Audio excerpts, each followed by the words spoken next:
Hello student, आज मैं तुम लोगों को कॉम्प्लेक्स नंबर के बारे में समझाने जा रहा हूँ। इस कॉम्प्लेक्स नंबर में आर्गुमेंट क्या है, पोलर फॉर्म क्या है, और पहले तो तुम्हें ये जानना है कि रियल एक्सिस और इमेजिनरी एक्सिस क्या है, ये सारा चीज़। इसके अलावा मॉड्यूलस भी हम तुमको समझाने जा रहे हैं। अगर तुम पूरा वीडियो देखोगे बेटा, तब निश्चित ही है कि कॉम्प्लेक्स नंबर के बारे में तुमको पूरा कमांड हो जाएगा और ये सारा चीज़ तुमको हलवा लगेगा, ईजी लगेगा और तुम किसी भी तरह के प्रॉब्लम को सॉल्व कर लोगे। तो देखो, क्लास 10 में तुमने पढ़ा है कार्टेशियन प्लेन, एक्स एक्सिस और वाई एक्सिस। तुम देखो, ये है एक्स एक्सिस और ये है वाई एक्सिस। तो ये जो एक्स एक्सिस है, इसको आर्गन प्लेन में रियल एक्सिस कहते हैं, ये रियल एक्सिस। और वाई एक्सिस को हम कहते हैं इमेजिनरी एक्सिस, ये है इमेजिनरी। और इस प्लेन को बोलते हैं आर्गन प्लेन। तो तुम्हें समझ में आया कि आर्गन प्लेन क्या है।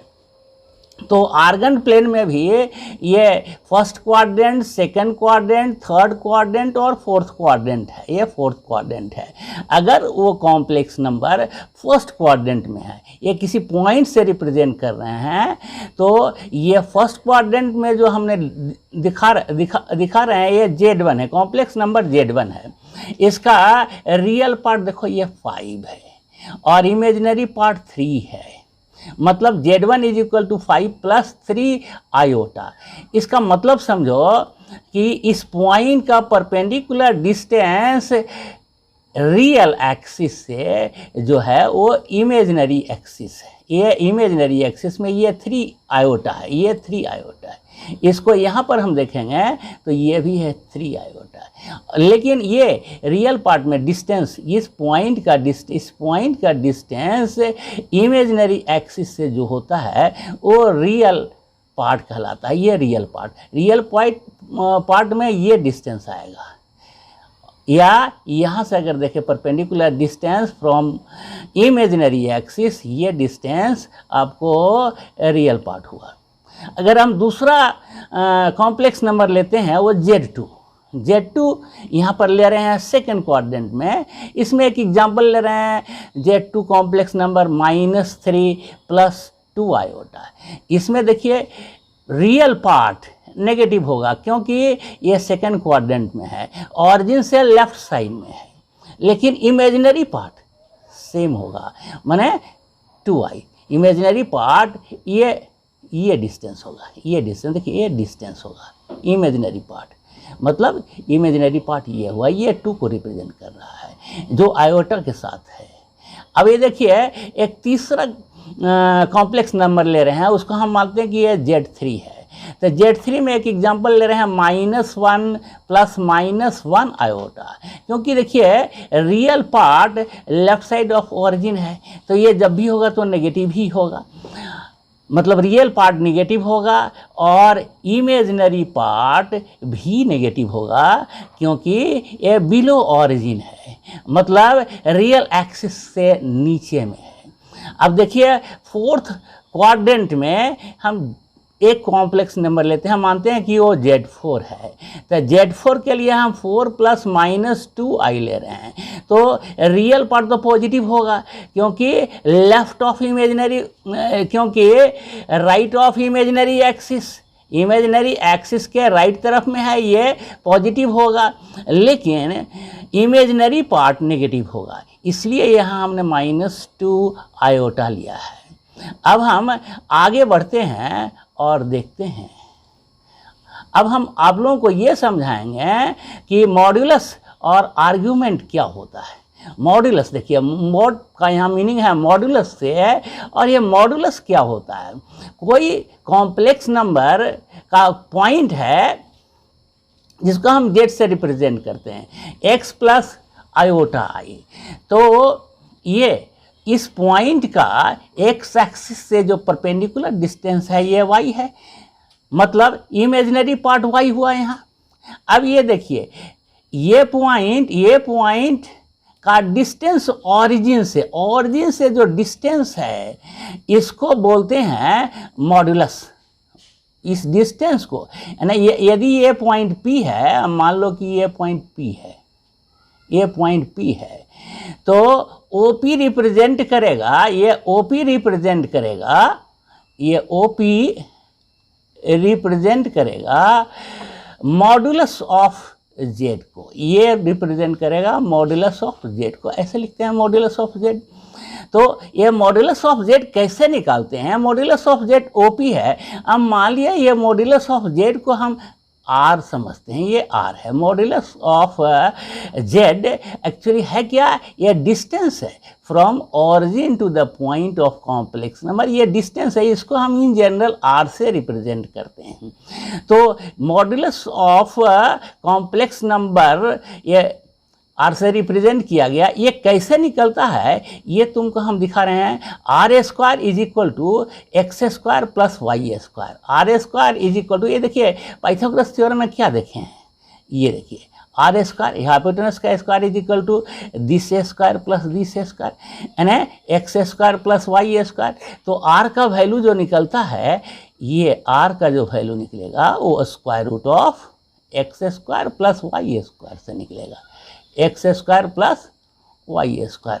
तो R का value root over x square plus y square. इसका मतलब क्या हुआ? देखिए यहाँ modulus of Z is R, तो मॉड्यूलस ऑफ Z क्या हुआ? Root over x square plus y square. ये यही तो है हमारा मॉड्यूलस ऑफ Z, ये मॉड्यूलस, यानी R का वैल्यू हमें ये मिल गया। तो इस बात का हम यूज करेंगे। अब देखिए ये आर्ग्यूमेंट क्या है? आर्ग्यूमेंट एक्चुअली एंगल है, ये पॉजिटिव एक्सिस है, ये पॉजिटिव एक्सिस यानी रियल एक्सिस से ये जो OP है, ये OP जो पॉजिटिव एंगल बना रहा है, माने एंटी क्लॉकवाइज डायरेक्शन में जो एंगल बना रहा है, देखिए ये एंगल जो बना रहा है, ये एंगल ऐसे देखिए, ये एंगल जो बना रहा है, इस एंगल को आर्ग्यूमेंट बोलते हैं, इस एंगल को आर्ग्यूमेंट बोलते हैं।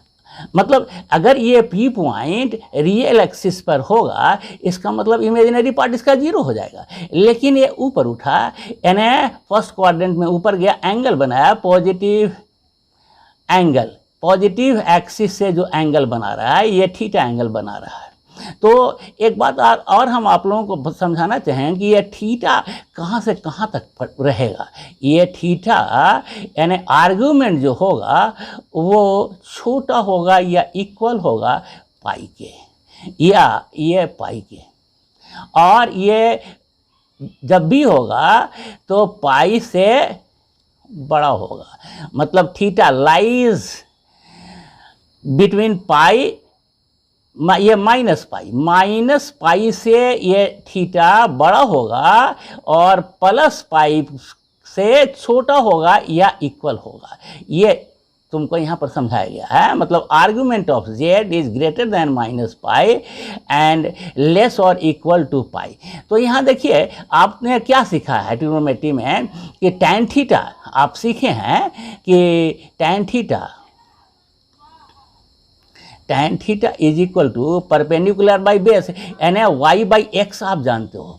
Tan theta is equal to y by x होगा। मतलब क्या होगा? Theta is equal to tan inverse, इसको हम tan inverse y by x कहते हैं, tan inverse y by x. देखिए मतलब क्या हुआ? देखिए argument is equal to, theta का मतलब क्या है? आर्ग्यूमेंट। ये थीटा का मतलब क्या हुआ? आर्ग्यूमेंट ऑफ Z, इसका value tan inverse y by x. तो इसका हम यूज करेंगे। अब हम आप लोगों को पोलर फॉर्म समझाते हैं। पोलर फॉर्म समझाने के लिए आगे बढ़ते हैं।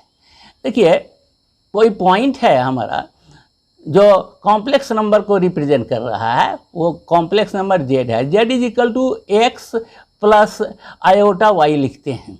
Z is equal to x plus iota y लिखते हैं। तो ये देखिए ये Z is equal to x plus iota y actually ये है in the form of rectangular form में इसको हम कंसीडर करते हैं। तो इस पॉइंट का perpendicular distance from y axis, ये तो रियल वैल्यू में आ जाएगा। इसका रियल पार्ट होगा y, इसका रियल पार्ट होगा x, ये डिस्टेंस x हुआ, देखिए यहाँ पर x डिस्टेंस यहाँ ये हुआ, इसको हम यहाँ से भी समझ सकते हैं ये डिस्टेंस होगा x। अब इसको वर्टिकली हम लेंगे तो ये डिस्टेंस हुआ y, ये मैंने अभी समझाया है। तो x के लिए हम कहते हैं r cos थीटा, इस डिस्टेंस को हम लेते हैं r cos theta, polar form में x के लिए हम क्या लेते हैं और r cos थीटा लेते हैं, और y के लिए लेते हैं r sin थीटा। तो x के लिए r cos थीटा और y के लिए r sin थीटा, तो z इज इक्वल टू क्या हो गया बेटा, r into cos theta plus i sin theta, r into इसको अगर हम मल्टीप्लाई कर दें तो z इज इक्वल टू क्या हो जाएगा, r cos theta plus i into r sin theta, ये z का वैल्यू हो गया। तो r cos theta plus i r sin theta, ये जो है ये polar form of complex number है। This is actually polar form of complex number, ये है polar form of complex number. ठीक है, अब यहाँ देखिए एक एग्जाम्पल से आप लोगों को हम समझाएंगे, वो एग्जाम्पल हम यहाँ पर दिखाते हैं। देखिए एग्जाम्पल में हम क्या करते हैं कि एक कॉम्प्लेक्स नंबर हमारे पास है z, ये कॉम्प्लेक्स नंबर z है, इसका वैल्यू है 1 माइनस आयोटा, 1 माइनस आयोटा। इसका मतलब है कि 1 is the real part of the complex number and -1 is the imaginary part of the complex number. You are suppose to convert the given complex number, इस complex number को हमें polar form में convert करना है। देखिए 1 minus iota को, ये जो 1 माइनस आयोटा है इसको हमें कन्वर्ट करना है पोलर फॉर्म में। तो पोलर फॉर्म क्या होता है अभी सीखे हैं, z is equal to r cos theta plus i sin theta, ये होता है पोलर फॉर्म। तो देखिए z equal to 1 minus iota, इसको हम फर्स्ट इक्वेशन लेते हैं, और z equal to r cos theta plus i sin theta इसको सेकेंड इक्वेशन लेते हैं। तो चूँकि ये दोनों ही कॉम्प्लेक्स नंबर एक ही पॉइंट को रिप्रेजेंट कर रहा है, एक ही कॉम्प्लेक्स नंबर को रिप्रेजेंट कर रहा है, इसलिए 1 minus iota is equal to r cos theta plus i sin theta, ये होगा। इसका मीनिंग क्या यहाँ पर हमें मिल गया, इसको हम ले रहे हैं r cos थीटा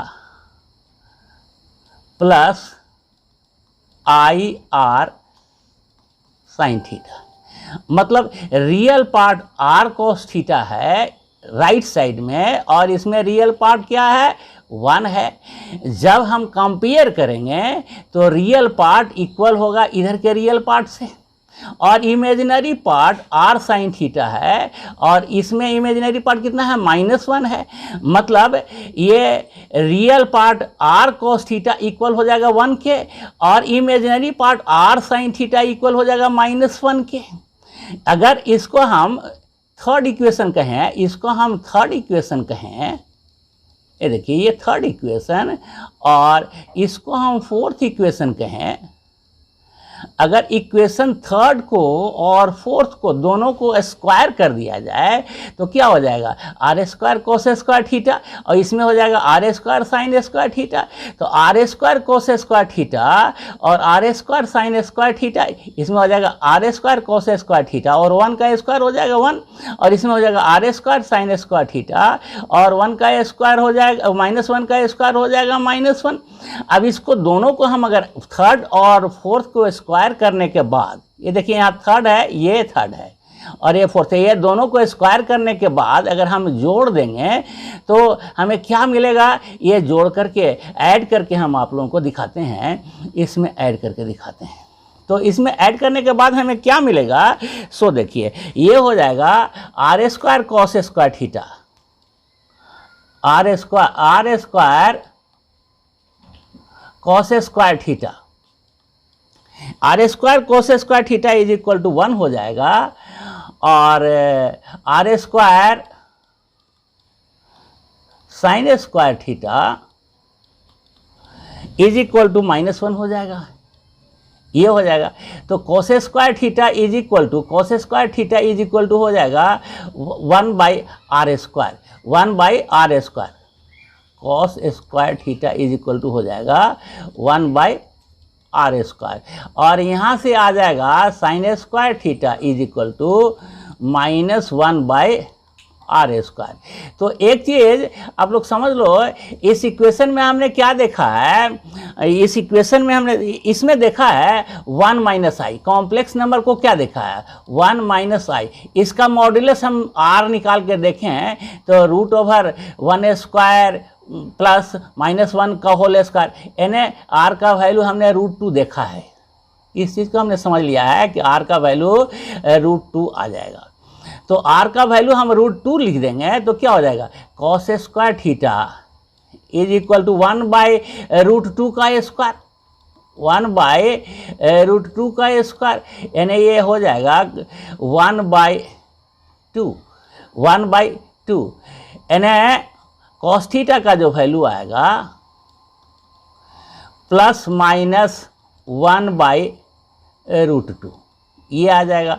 और यहाँ से साइन थीटा का वैल्यू जो मिलेगा उसी तरह से यहाँ पर मिलेगा साइन स्क्वायर थीटा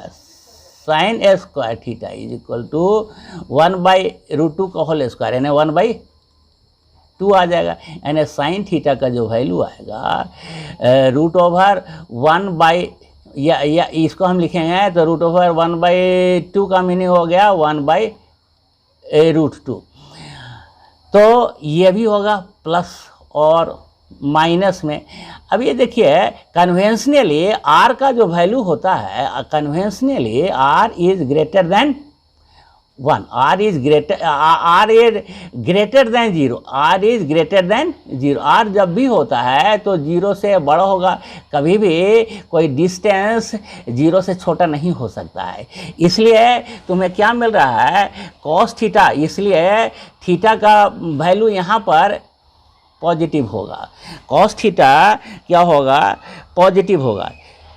क्यों होगा पॉजिटिव और नेगेटिव, इसके बारे में समझ लो। ये देखिए ये है y एक्सिस और ये है x एक्सिस, ये रियल एक्सिस। ये तो इसमें क्या आपने सीखा है, ऑल साइन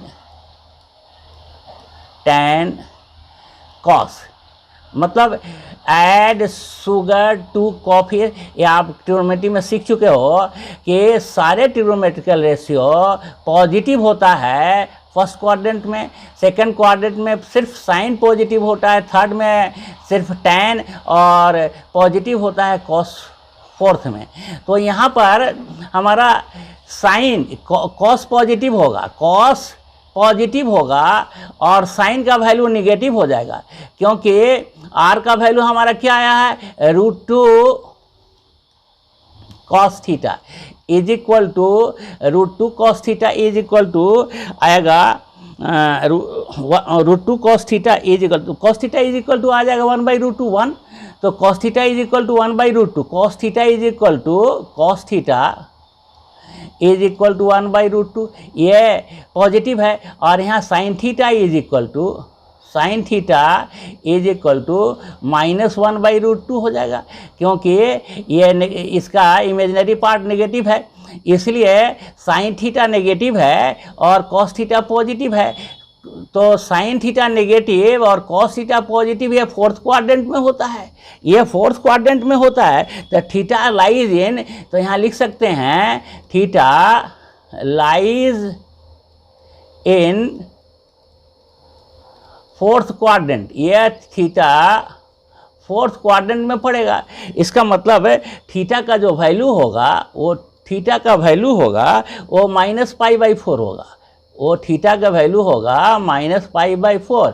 मतलब argument of the complex number is -π/4। इसका मतलब है कि 1 - i, इसका मतलब है 1 - iota can be written as r के लिए क्या लिखेंगे √2 cos -π/4 प्लस साइन -π/4।